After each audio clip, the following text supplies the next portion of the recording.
tu n'as rien compris. Au moins, si tu retournes même chez les pentecôtistes, on dira, oh, il y a encore un peu d'espoir. Mais retournez là. Frère, que Dieu nous fasse grâce. Donc, le riche regarde. Dans le séjour des morts, il leva les yeux, et tandis qu'il était en proie au tourment, il vit de loin Abraham et Lazare dans son sein. Il s'écria, Père Abraham, aie pitié de moi, envoie Lazare pour qu'il trempe le bout de son doigt dans l'eau et me rafraîchisse la langue.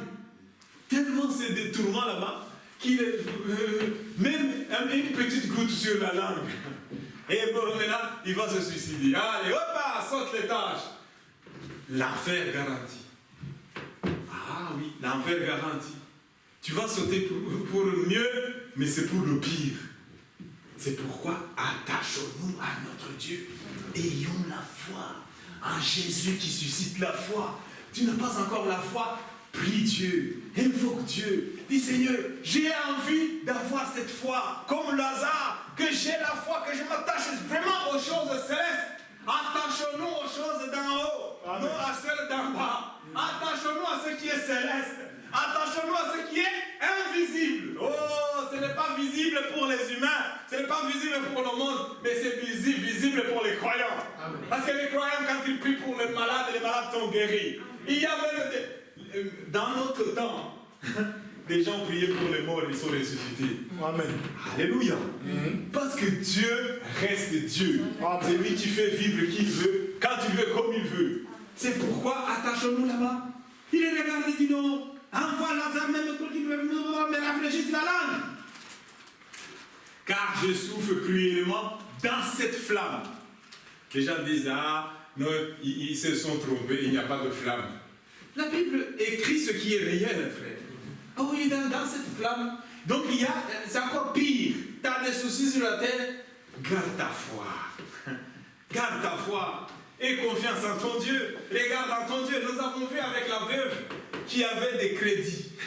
J'ai beaucoup aimé cette histoire. Elle avait beaucoup de crédits. Elle dit, je vais faire comment? Elle va voir le prophète. Prophète de Dieu. Regarde ce qui m'est arrivé. Mon mari est mort. Et mon mari est mort avec beaucoup de dettes. Le prophète le regarde et dit, mais qu'est-ce que tu as? La femme est dit, mais justement, je n'ai rien. Je n'ai rien du tout. Elle dit, non, mais qu'est-ce que tu as dans la maison? Prophète de Dieu, juste un peu d'huile dans la cruche. Ah, tu as un peu d'huile dans la cruche? Va chercher des vases. Beaucoup de vases dans le quartier. Demande à toutes les femmes de te donner des vases. Demande autant que tu peux.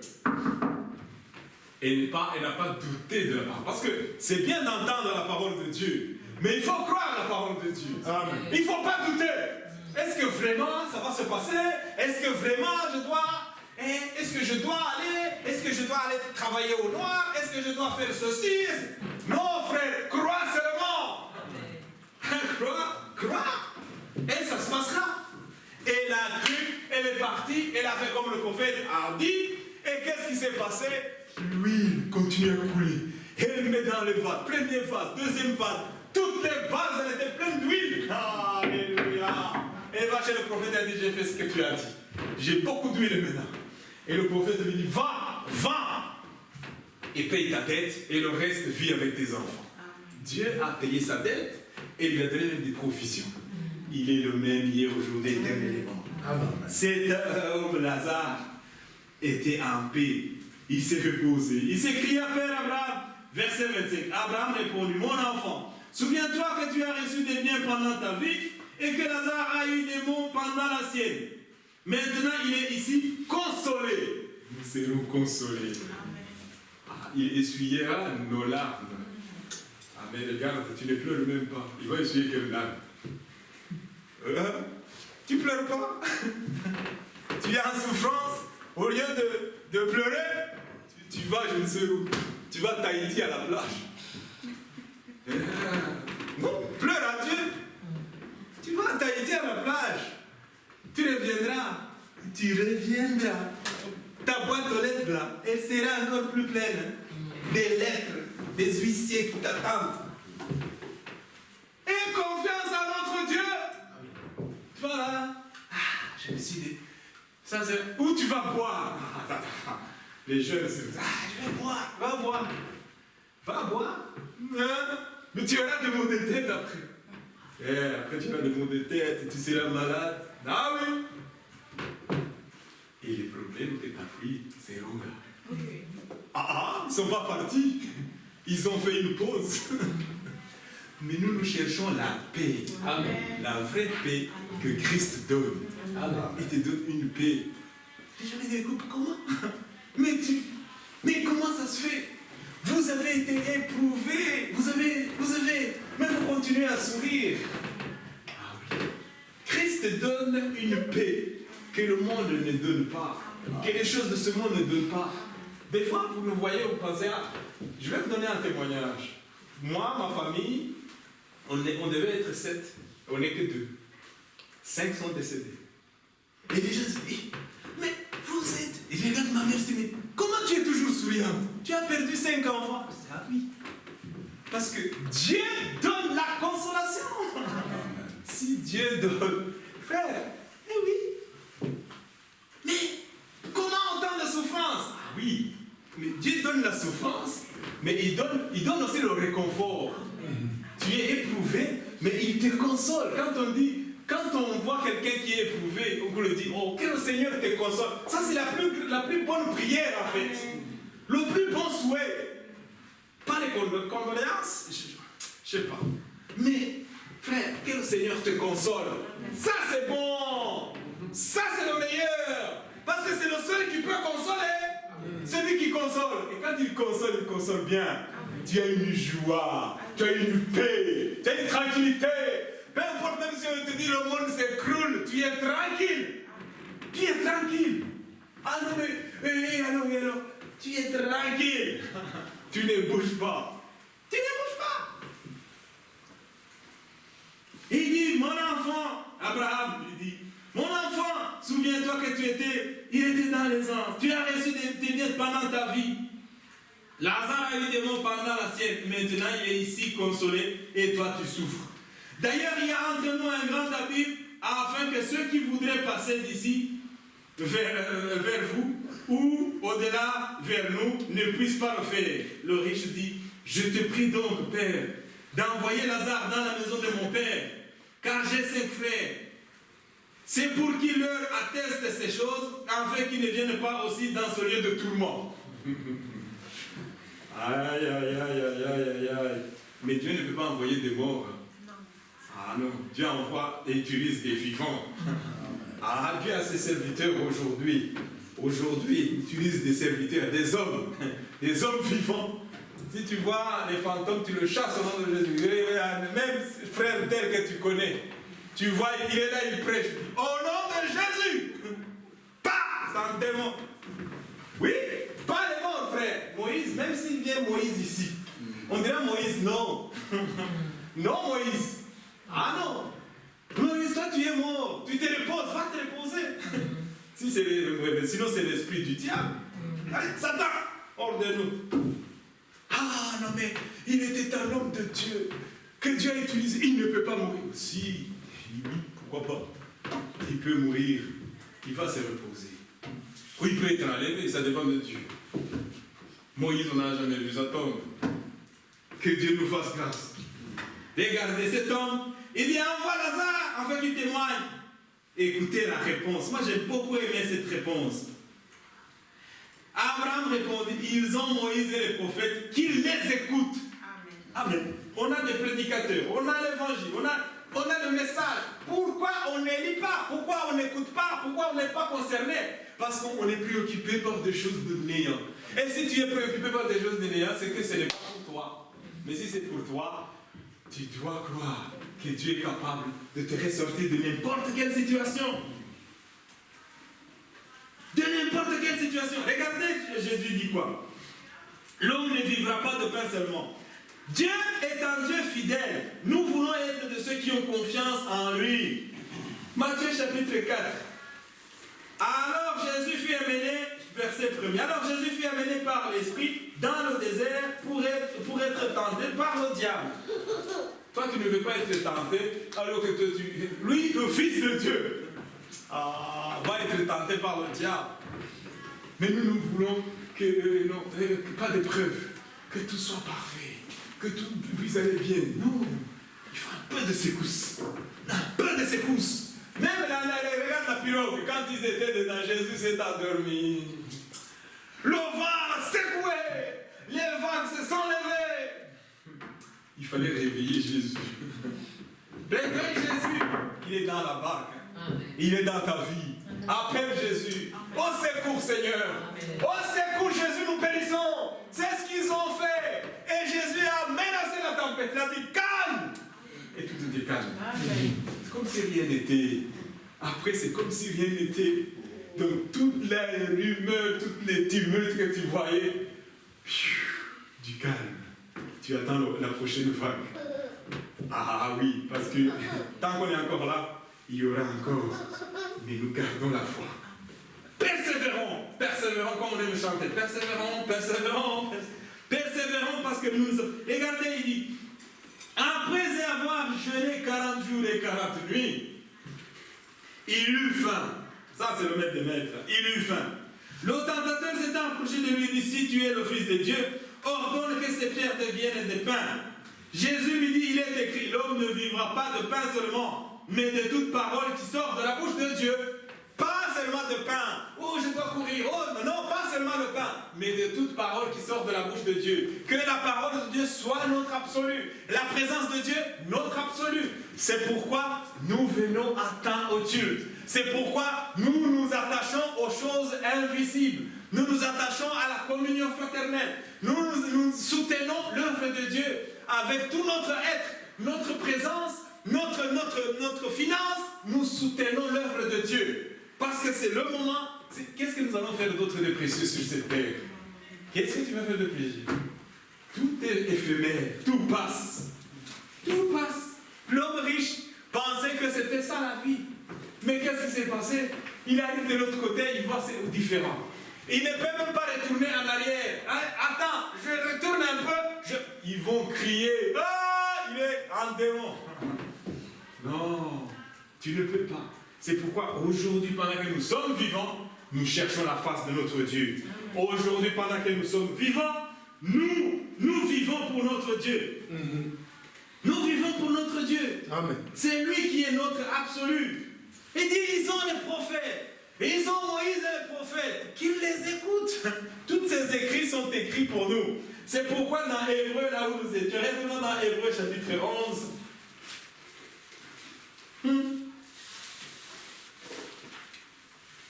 Hébreu chapitre 11 où nous étions. C'est par la foi que tous ces hommes ont mené la bonne bataille. C'est par la foi. Ils avaient confiance en leur Dieu. Peu importe ce qui arrivait. Oh, ta femme est stérile, Isaac. Mais il faut invoquer Dieu. Il faut demander à Dieu, parce qu'il a dit ta postérité. Il ne peut pas mentir. Il dit ta postérité, mais ta femme elle est stérile. Ta postérité. Isaac, ta postérité. Rebecca, stérile. Un mois, une année, rien. Aïe. Aïe, aïe, aïe, aïe, aïe. Il faut invoquer Dieu. Rebecca dit, donne-moi un fils ou je meurs, ou je meurs. Ah oui, il faut tourner les regards vers Dieu. Des fois, on ne reconnaît même pas les bénédictions de Dieu. Les enfants, c'est une bénédiction. Les enfants, c'est une bénédiction que Dieu nous donne. Mais nous sommes là. Ah, oh, tu penses que c'est comme ça? Non, c'est Dieu qui donne. Et en son temps, nous l'avons vu avec Zacharie. Dieu lui dit, l'ange lui dit, ta prière est exaucée. Aïe, Zacharie, quelle prière? Et la prière qu'il a priée quand il avait 20 ans. La prière d'un enfant. Cette vieille prière-là, elle est exaucée, Zacharie. Zacharie est troublé. Ma femme, elle est vieille. Moi, je suis vieux. Un enfant maintenant. Zacharie n'a pas cru. Il a douté. Et il était devenu muet. Il est devenu muet. Parce qu'il n'a pas cru. C'est pas comme Marie. Marie a dit, je suis la servante du Seigneur. Alléluia. Après avoir entendu était devenue enceinte, elle a cru, elle a dit, je suis la servante du Seigneur. Ça doit être notre position aussi aujourd'hui. Nous entendons la parole de Dieu, nous entendons les prophéties, disons, nous sommes des serviteurs de Dieu. Nous sommes des filles et des filles, et des fils et des filles de Dieu. Nous sommes au service de notre Dieu. C'est pourquoi nous ne regardons pas à autre chose. Donc, la Bible nous dit ceci, ces hommes avaient la foi. Ils avaient une grande foi. Nous avons parlé de Rahab. Rahab, cette prostituée, elle a reconnu ce que Dieu allait faire. Elle a reconnu qu'Israël était le peuple de Dieu. Les autres sont morts parce qu'ils ne voyaient pas Israël comme le peuple de Dieu. Jéricho, son royaume, le royaume de Jéricho, ces gens-là ne voyaient pas Israël comme un peuple de Dieu. Mais il y avait une prostituée qui, elle, voyait Israël comme un peuple de Dieu. Et il a cru en la véracité de ce qui va se passer. Et il a dit, lisons cela. Je vais en Josué chapitre 2, notamment vers la fin. La véracité de la parole de Dieu. Et ayons confiance en notre Dieu. Elle a eu confiance. Elle a eu confiance. C'est dans oui. Je crois que c'est dans chapitre là où les espions sont partis. Chapitre 2. Nous n'allons pas lire toute l'histoire. Josué, fils de Nun, fit partir secrètement de Sittim 2 espions en leur disant, allez examiner le pays et en particulier Jéricho. Ils partirent, ils arrivèrent dans la maison d'une prostituée qui s'est nommée Rahab et ils y couchèrent. Et on dit au roi de Jéricho, voici des hommes d'entre les enfants d'Israël sont arrivés ici cette nuit pour explorer le pays. Le roi de Jéricho envoya dire à Rahab, fais sortir les hommes qui sont venus chez toi, qui sont entrés dans ta maison, car c'est pour explorer le pays qu'ils sont venus. La femme prit les 2 hommes, les cacha, et elle dit, il est vrai que ces hommes sont arrivés chez moi, mais je ne savais pas d'où ils étaient. Et comme la porte a dû se fermer de nuit, ces hommes sont partis. J'ignore où ils sont allés. Hâtez-vous de les poursuivre et vous les atteindrez. Et elle les avait fait monter sur le toit et les avait cachés sous des tiges de lin qu'elle avait arrangées sur le toit. Alléluia. Donc Dieu a dirigé ces 2 espions. Imagine, Dieu vous envoie dans une terre étrangère. Mais il faut être conduit par Dieu. Ils sont allés exactement à l'endroit où ils devaient être. Parce que Dieu savait que Rahab allait les cacher. Dieu est parfait, frère. Dieu est parfait dans ses voies. Rahab, malgré que ce soit une prostituée, elle les a cachés. Venez, elle les a cachés. Mais attends. Verset 8. Regardez maintenant la réaction de Rahab. Ça, j'aime beaucoup. Avant que les espions se couchent, Rahab monta vers eux sur le toit et leur dit, l'Éternel, je le sais, vous a donné ce pays. Alléluia. Je sais que mon Rédempteur est vivant. L'Éternel, je le sais, vous a donné ce pays. C'est pourquoi il les avait cachés. Elle reconnaissait ce que Dieu est. Nous, aujourd'hui, est-ce que nous reconnaissons ce que Dieu est pour nous? Nous devons reconnaître la puissance de Dieu. Et il dit, car nous avons appris, l'Éternel, je le sais, vous a donné ce pays, la terreur que vous inspirez nous a saisis, tous les habitants du pays tremblent devant vous, car nous avons appris comment à votre sortie d'Égypte, l'Éternel a mis à sec devant vous les eaux de la mer Rouge, et comment vous avez traité les 2 rois des Amoréens au-delà du Jourdain, Sihon et Og, que vous avez dévoués à l'interdit. Nous avons appris et nous avons perdu courage. Regardez maintenant le témoignage de cette dame. et nos esprits sont abattus à votre aspect. Car l'Éternel, votre Dieu, car c'est l'Éternel, votre Dieu, qui est Dieu. En haut dans les cieux et en bas sur la terre. Car l'Éternel, c'est lui Dieu. Elle a cru. Nous devons aussi croire, frère.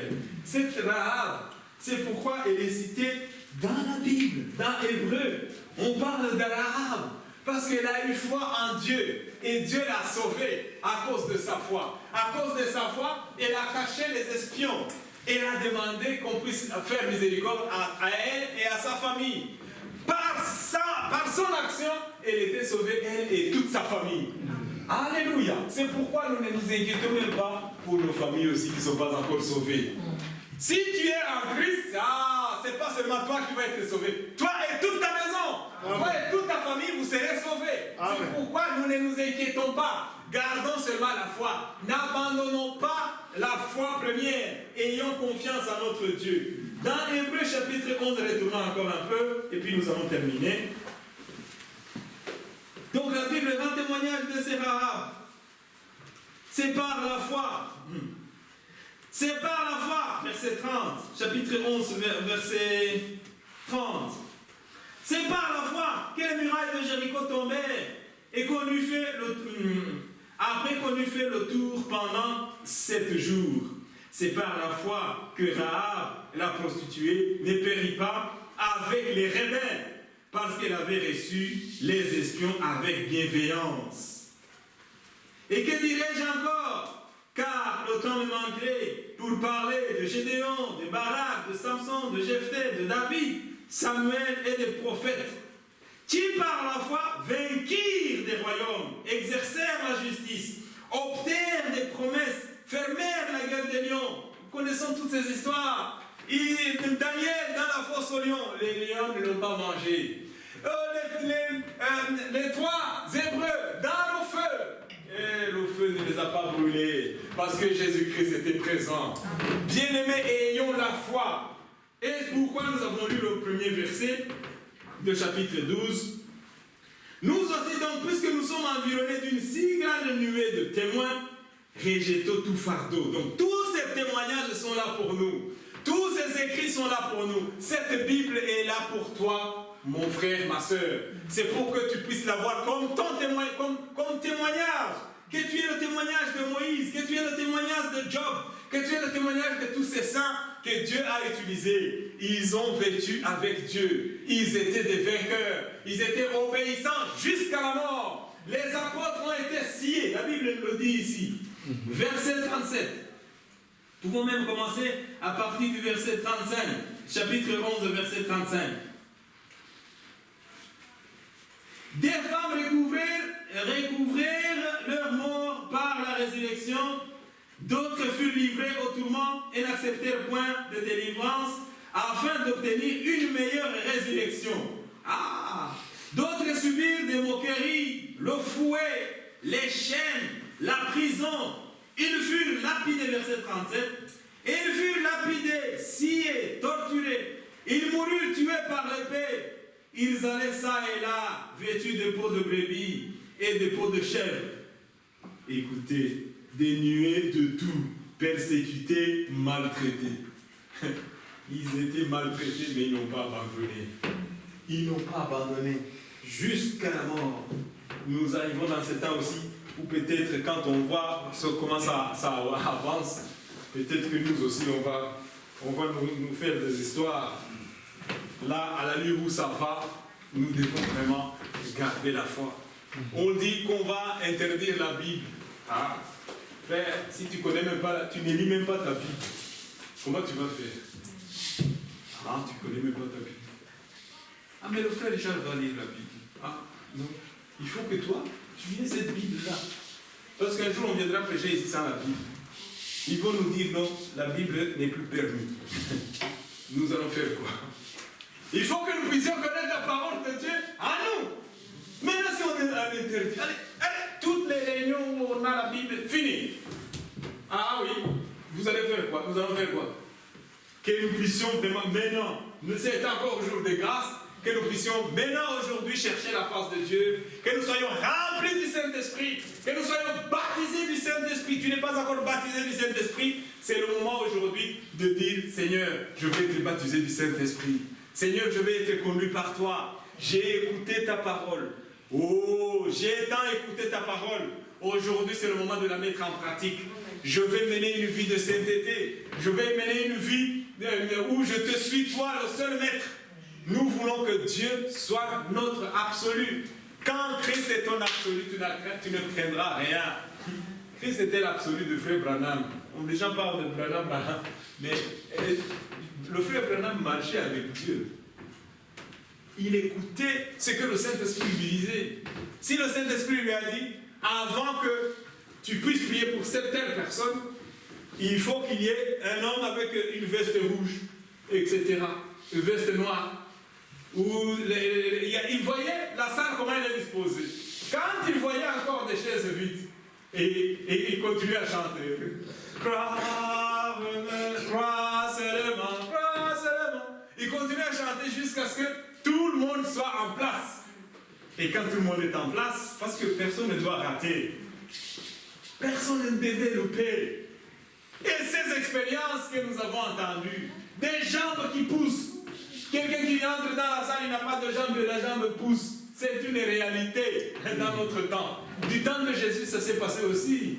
Oh, malgré les aveugles voyaient, les boiteux marchaient. Bien aimé, la même chose aujourd'hui. Parce que Christ est maintenant en nous. Il est le même hier, aujourd'hui, éternellement. Ayons la foi en notre Seigneur Jésus-Christ. Ayons confiance en lui. La victoire est pour nous. Et ayons la foi en lui. Que le Seigneur vous bénisse. Amen. Je